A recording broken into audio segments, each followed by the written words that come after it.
बोस जी का जयंती है, इसीलिए हम लोग इकट्ठे हुए हैं।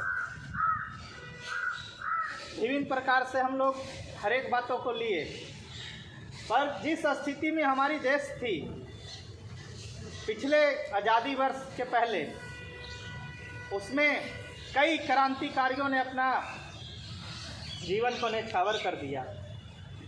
जब हम लोग कहानी पढ़ते हैं तो पढ़ के अंदर की जो जागृति जागती है, ऐसा लगता है कि काश उस समय हम पैदा होते कि हम भी भारत माता के लिए बलिदान हो जाते।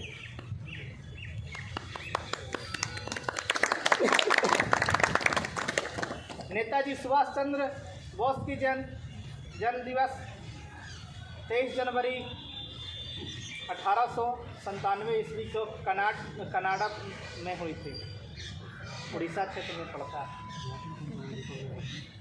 जब क्रांति हमारे देश में चल रही थी तो इनको सहयोग करने के लिए बहुत कम लोग थे, पर जब आज़ाद हिंद फौज की रचना करती है तो गांव के महिलाएं अपना जेवर देकर भारत को आज़ादी दिलाने में सबसे ज़्यादा साथ देते हैं। क्योंकि जब आज़ादी के समय हम लोग के पास वैसा प्रकरण नहीं था, पर भारत जानते हैं कि सोने की चिड़िया कहा जाता है, आज भी सोने की चिड़िया है। आप मानते हैं कि अपने अपने घर में महिलाएं हैं हमारी, आज भी सोने का श्रृंगार पहनती है। हम लोग मानते हैं कि सोने का चिड़िया आज भी है हमारे देश में। इस समय आज़ाद हिंद फौज की जब रचना हो रही थी, उस समय कई आप जैसे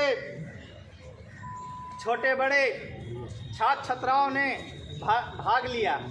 भाग लेकर भारत की आज़ादी में उन्होंने अपना बलिदान दिया। आज इसलिए हम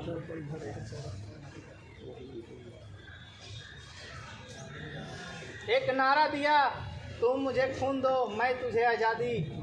इस नारा को आज भी बुलंद हम लोग को रखना है। लोग कहते हैं ना कि इतिहास में हम लोग पहले सुनते थे, पर अब एक चीज़ और जान लीजिए, इतिहास को बदला भी जाता है। और जिस तरह से बदला जा रहा है, हमारे ऐसे जो पूर्व में किताब पढ़ते हैं ना, किताब में ऐसे ऐसे चीज़ लिखे हुए हैं कि जिसे पढ़ने से कोई फ़ायदा भारत के लिए नहीं है, उसमें कुछ होने वाली नहीं है। पर जब हम नेताजी सुभाष चंद्र बोस की कहानी पढ़ेंगे ना, तो